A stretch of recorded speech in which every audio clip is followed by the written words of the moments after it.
Hello book lovers, and welcome back or welcome to Natcat's Bookish Cafe. Today we are here to do our final TBR of 2024 for the month of December. I can't believe that we are choosing what books we are going to finish this year off with. I am so excited to get a fresh stack of books on my TBR list because I have to admit that I have been slumping hard for the last couple of months, and I'm really hoping that with these books that I have selected that I will be right out of that slump and ready to get the new year started. But that being said, this month's TBR is a little bit different than usual.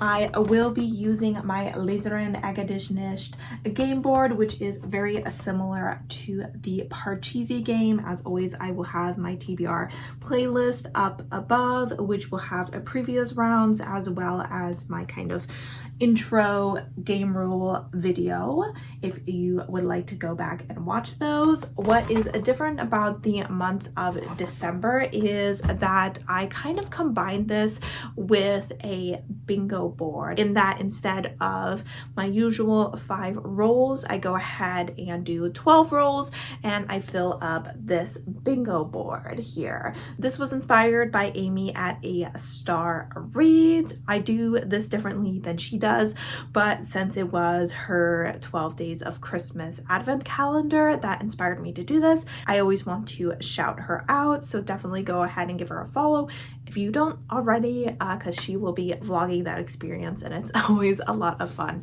to watch. I know that many of her followers, including myself, look forward to it every year. But that being said, because of this change, there will be a couple of changes to the usual rules. Usually I take a look at, in this case it would have been October's TBR to see if I finished it. I did not, to see if I needed to start with a punishment or a reward. But since I have 12 rules to fill this bingo board, I don't have extra room for a punishment prompt. So we're just going to ignore October, which is fine by me because it was a sucky reading month. And on top of that, usually when I'm playing my game, if one of my little people were to knock out another person, I would need to add an additional roll. We are not going to be doing that this round, again, because I have a 12 space bingo board and I can't afford to have any additional books on top of that. So I believe that those are the only changes. Once I have picked all of my books, I will go ahead and randomly place them into the bingo board. Those prompts and the bingo board will be available down below if you happen to want to use it this Christmas season or at any time. Really, I would wait until the end of the video to look at it because obviously it would spoil my rolls. But I believe that is all that I need to go ahead and tell you. So without further ado, let's go ahead and head to Natalie over by the game board and she will give us roll number 1. All right, guys, welcome to the board. I did set up the camera slightly lower this time, so we are just barely getting the whole board in here, but I felt like last time we were kind of far away, so hopefully my cat is like making direct eye contact with me and is like, what are you doing? So hopefully, if you remember October's round, they made a bit of a mess of my board, but hopefully we are set up the way that we need to, and hopefully this setup works for you guys, and hopefully this time I actually hold the prompts the right way instead of upside down for the entire video. So we have got our Christmas sloth socks, we have got our cute little holiday nails, and we are ready to do roll number 1 out of 12. All right, we're starting off with a fantasy way over here, but that was a number 4. So we had one fantasy. Oh, and we're already knocking someone out. But just remember, this time we don't have to do extra rolls. So 1, 2, 3, 4. Romance is heading back home and he's throwing a tantrum about it. But the prompt is going to be A color wheel. All right, guys, roll number 1 started us off with a fantasy, and we got a color wheel. So I did go ahead and randomly generate a color using a wheel, and the color I got was amber. And so I think the book that I selected is as close as we're gonna get. And I ended up selecting a book that is available on KU, and that is Obsidian Feathers by N. Caceres. And this is a paranormal romance, I believe. We are following a woman who is engaged to someone I don't think she really has strong feelings for, but he is very wealthy, and her mother has high ambitions to be in the aristocracy, and so she's trying to please her mother. One day her boss ends up sending her to El Salvador, which I believe is her home country, and when she is there she meets kind of this beast of sorts, and starts to kind of want to stick around with him for a little while longer. So I really don't know too much about this book, but the cover really caught my attention. So hopefully it is a fun and steamy time. All right, roll number 2 out of 12. I need this die first. Not the vibe, but okay. And we got a 5, so we can pull someone out, which I'm trying to decide if I want to do, because I'm kind of nervous to get too many pieces on the board. 1, 2, 3, 4, 5. That definitely won't work. 1, 2, 3, 4, 5. I think that I'm gonna go ahead and just move this piece instead of taking out a new piece, just to keep things, any traffic jams, to a minimum. 1, 2, 3, 4, 5, and that prompt is going to be a horror thriller mystery with a city setting. All right, so roll number 2 got it as a horror thriller mystery. This book is to have a city setting, and I have gone ahead and selected Criminal Intentions Season 12, The Hatter's Game, Part 1 by Cole McCade. This is the first part of the 2-part finale for a series that I have been reading throughout this year and absolutely loving. These parts are very short, which is perfect for this month where I have so many books on my TBR. In this book, we are following Malcolm and Sanjay, who are homicide detectives for the Baltimore Police Department. If you've been here, you know the drill. I absolutely love these characters. The story is definitely coming to a head. Every book for the last couple of books has definitely had a cliffhanger of an ending, so I'm always eager to pick up the next one. No surprise that I went ahead and placed this book on here. There is usually kind of a mystery murder of the week, but I have a feeling these last 2 books are going to focus more on the criminal from one of our characters' past. So very excited that I was able to get this book on my TBR. All right, we are on to roll number 3 out of 12. Oh my gosh, not what we want. 4. All right, this one again won't work, so let's do 1, 2, 3, 4, and that is going to be an average Goodread rating over 4 stars, which I feel for this genre is kind of harder than for other genres. All right, then we got another horror thriller mystery, and this one was to have an average rating over a 4.0 on Goodreads, which I was initially kind of nervous about because oftentimes with those genres, they seem to have lower ratings because people are so particular about the kind of horror or thrillers that they enjoy. However, luckily for me, I am able to get on episode 13, the final book of the Criminal Intentions series, the The Hatter's Game, Part 2. So I will be finishing up this series this year. Super excited. This had a 4.52 rating, which isn't surprising. It's the last book in like a 13-book series. So if you've stuck around this long, my guess is you're gonna be rating these books relatively highly. But once again, I don't need to tell you what this is about, except that this is the finale of season 1. There is gonna be a season 2, thank goodness, because I'm sure that I am not ready to say goodbye to these characters, but I'm very excited to see how the author wraps up this portion of the story. And thank you to my subscriber Lon, who went ahead and gifted me both this book as well as the part 1 of the story. Thanks to you, I am able to wrap the story up this year. Yay! All right, 4 out of 12. Maybe no more horror, thriller, mystery. All right, a sci-fi. A 1. Okay, so these would both knock someone out, but if I move this one within his little house, I could do a sci-fi mood read.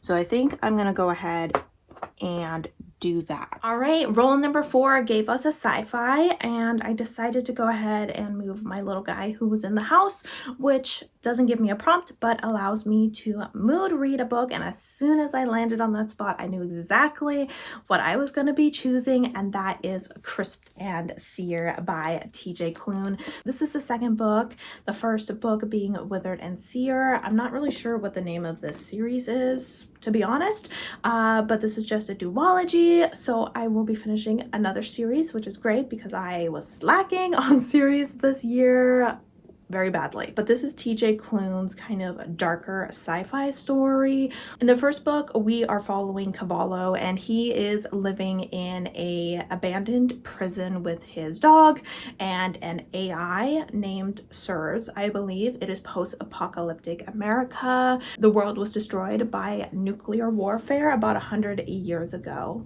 and he lives on his own. He has a lot of trauma from his past, a lot of grief. He lost some people very important to him, and one day while he's out hunting, he stumbles across a mute psychopath that is part of the Rabbits, a gang of cannibals in the area, and he decides to kidnap this young man and bring him back to the prison. But it seems that this young man is very important to the leader of this criminal group and potentially even the new American government that is trying to form. So the two of them find themselves teaming up to take on danger from multiple sides. I really enjoyed the first one. It, I think, really complemented TJ Klune's writing style better than any of his other books ever had. His writing really was top tier in this story. It was a lot darker, heavy themes of grief, which TJ Klune always does a great job, and I really was enjoying the dynamics between Cavallo and this dead rabbit. It was definitely giving sexual attraction, yet plenty of hatred, lots of knife to the throat scenes, and I'm interested to see where TJ Klune takes the story, because we were definitely getting into some serious cult activity. So I'm not even really sure what direction this story is going to take. I don't know if it has a happily ever after. I'm going in relatively blind, but I am ready for it. All right, roll number 5 out of 12. Yes, that is the right die. All right, another sci-fi. Hopefully I have a lot of sci-fi that I need to read. Another one. Another one. Do I want to do another mood read? Or should I knock someone else out? I don't want to knock him out because he's kind of close to home.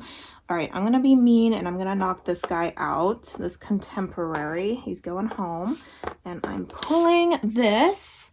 Okay, so this is a sci-fi that has been on my TBR for over a year. All right, roll number 5. We got another sci-fi. This time I decided not to do a mood read and to get a prompt, and that was a book that is on my book for more than 1 year. I went ahead and selected a book that is on my physical TBR for more than a year, as well as just my Goodreads TBR, and that is going to be I, Robot by Asimov. This is a book I want to say I got it in 2022. I know that I got it when me and my family were visiting Cannon Beach down in Oregon, but I can't remember specifically what year it was, but it was definitely over a year ago. This is obviously the book that inspired the movie with Will Smith in it. I really don't know too much about this book, but since I watched the movie and the book is so short, I don't really want to read the synopsis. So I'm gonna go into this relatively blind. I have a feeling it's gonna be pretty heavy on the commentary, and considering how much our society has been talking about AI in the last couple of years, I have a feeling it'll be a very interesting story to read. All right, roll number 6 out of 12. We are at the halfway point now. Let's get a romance. A 6, so I can pull someone out. 1, 2, 3, 4, 5, 6. Let's not pull someone out. What about you? 1, 2, 3, 4, 5, 6. But this guy's closer to home. 1, 2, 3, 4, 5, 6. Let's go ahead and grab that guy. And that, oh my god, I hate this prompt. Why do I still have this prompt? The same, you know what? I'm gonna get rid of this prompt because I think that like Neil Shusterman is the only author that I know that has this prompt, and I'm honestly surprised I haven't gotten rid of it yet because I absolutely hate it and regret ever creating this prompt. So I'm gonna actually throw this out, and then I'm just going to randomly pull another prompt from this pile here, and we'll make that our prompt. We're cheating, guys, but that's my Christmas gift to me, getting rid of that prompt that I absolutely despise.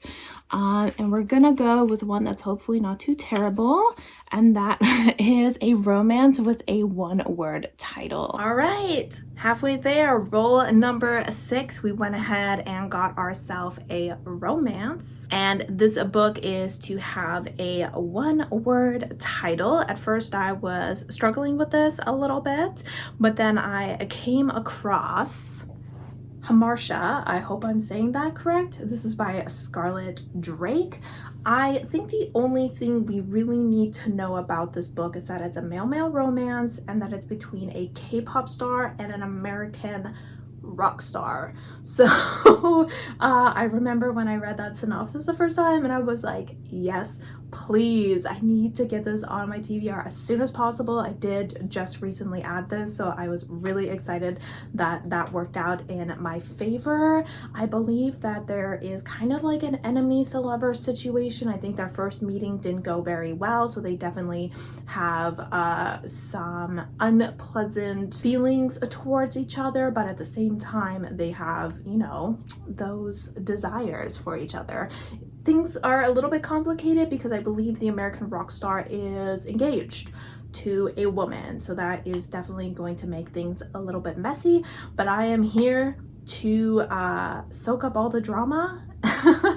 And it is a relatively highly rated book, and I have a feeling that if it goes well, it could definitely become a last minute favorite of the year. All right, prompt number 7 out of 12.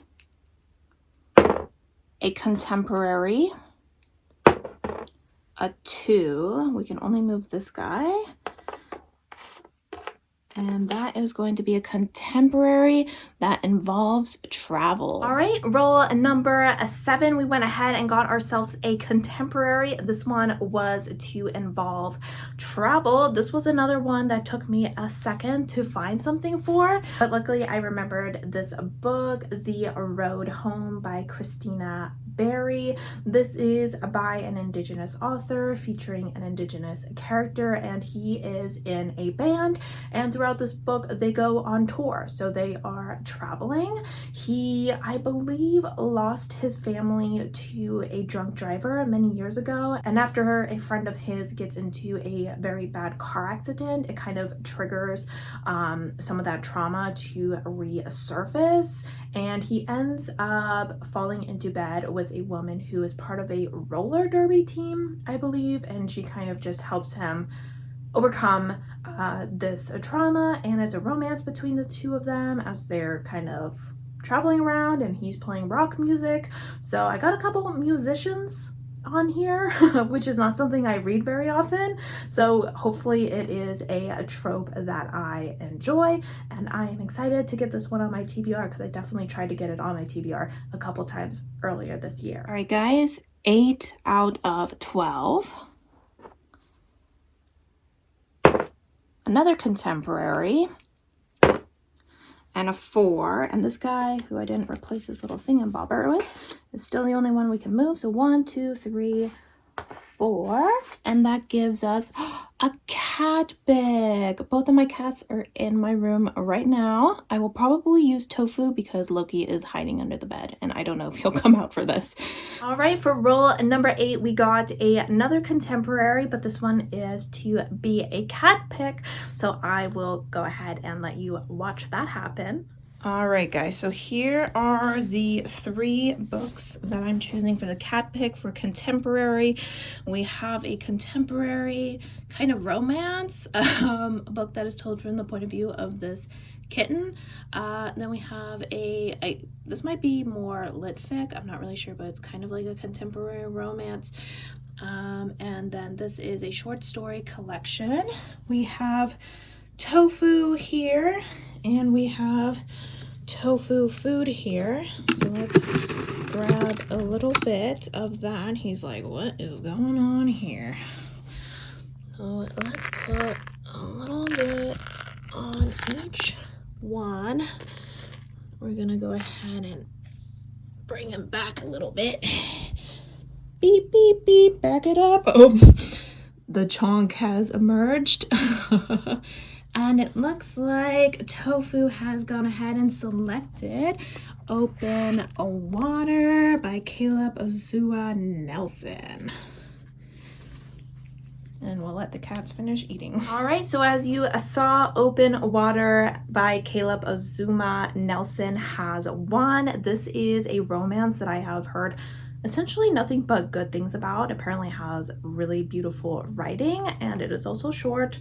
So very excited about that. We are following 2 Black British college students who have received scholarships to a prestigious university, and they are kind of just struggling to find their place in a society that simultaneously celebrates and rejects them. So I have a feeling that there's going to be some deep, meaningful conversations in here. I love myself a very deep and emotional relationship between 2 people, so I have a feeling I am going to have a great time with this story, and hopefully I love this book as so many people before me have. All right, guys, we are on to roll number 9 out of 12. Another romance. Another 2. So, oh, we gotta knock someone out again. Okay, who's further away from home? You?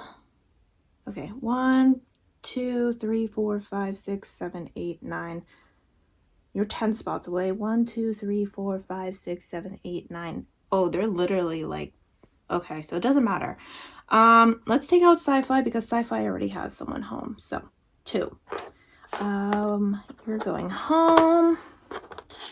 And wow, there's a lot on there. So it says similar to the last movie or TV show that I watched. All right, roll number 9 gave us a romance, and this was to have similar vibes to a TV show that I was currently watching. I'm watching a few things just because I'm slumping, so I'm not reading as much, but me and my parents recently started binge watching Under the Dome, which is an older TV show.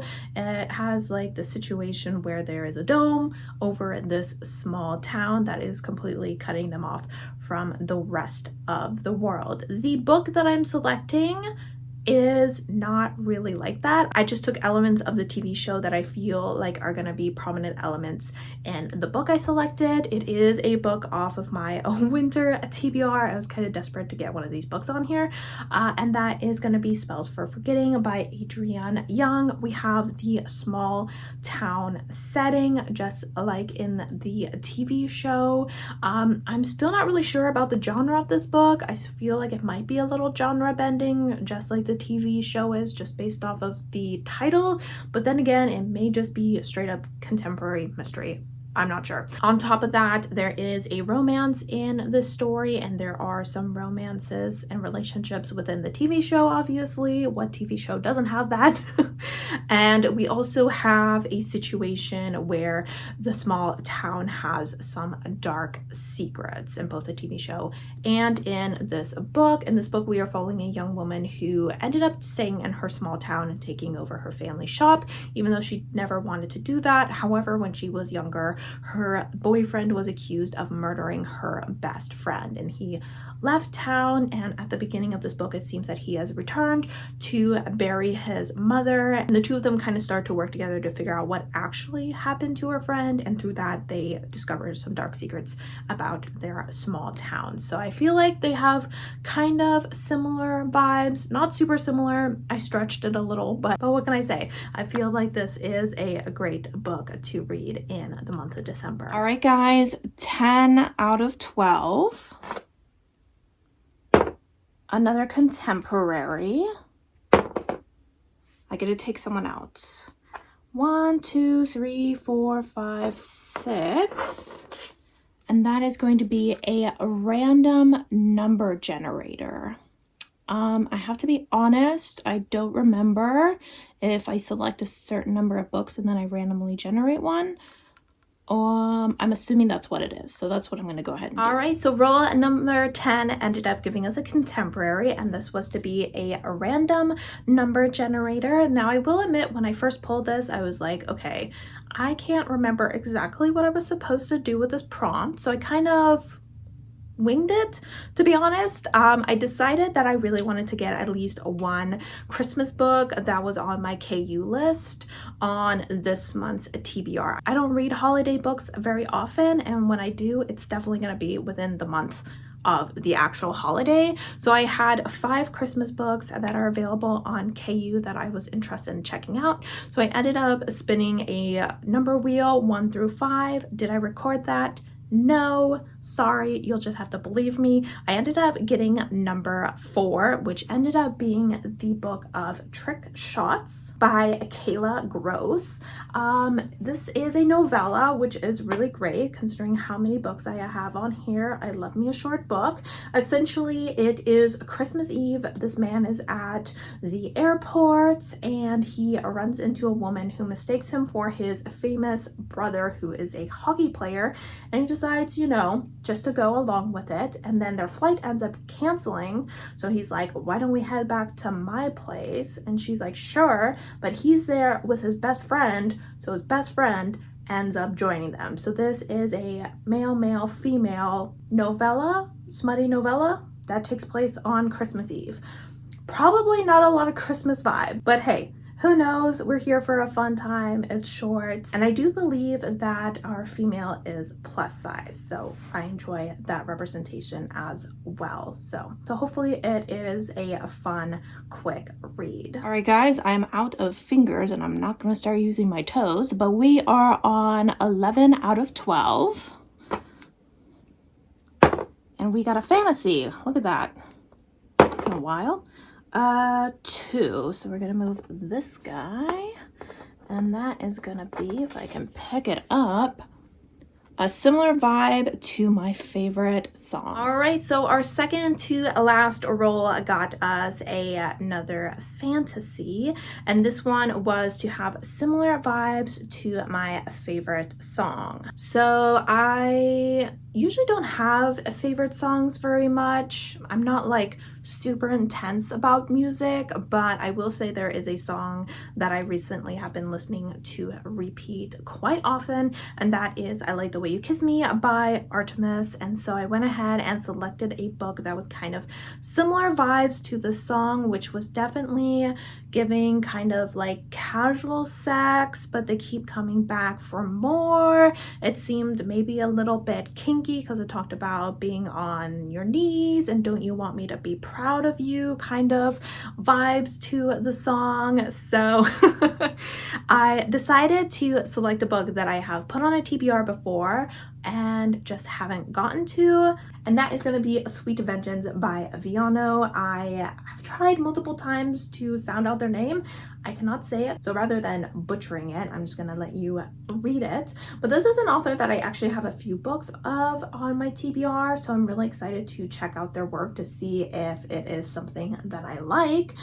This seems to be between a woman who wants to get revenge on an ex-partner, and she summons a demon to help her do this. This demon is willing to help because the only way for him to not be in hell and to be on earth is for him to be contracted with a human. So it is a mutually beneficial relationship between the two of them. Now, it's supposed to not be like a romantic relationship or anything. He's just supposed to do a job for her.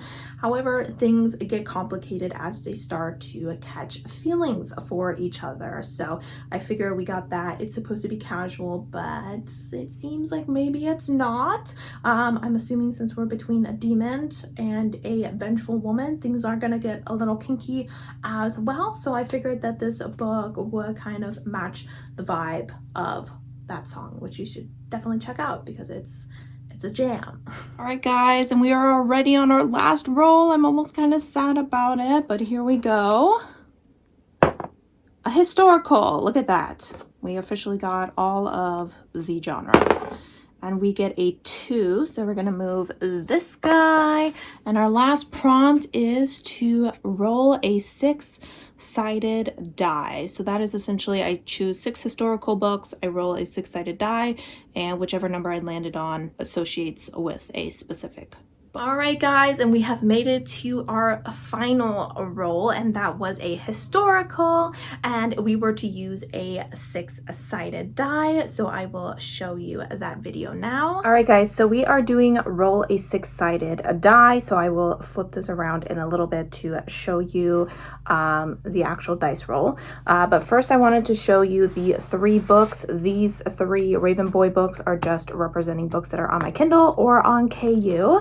But the first option is going to be A Soldier's Scoundrel by Cat Sebastian. This would be a reread. It would be helpful because I do technically need to do 1 more reread this year in order to achieve my goal of 6 rereads. And then we have What Moves the Dead by T. Kingfisher. This is an author I've been meaning to try for a while. I have a bunch of their books on my TBR, so it would be nice if I read the 1 book by them that I actually own so I can see if I actually like their writing. Then we have a book off of my winter TBR, which is The Bear and the Nightingale by Catherine Arden. Then as far as the books that are on my Kindle or that are on KU, the 2 KU books are both pirate books. I just saw the covers and I was like, well, if it's pirates, then it's gotta be historical.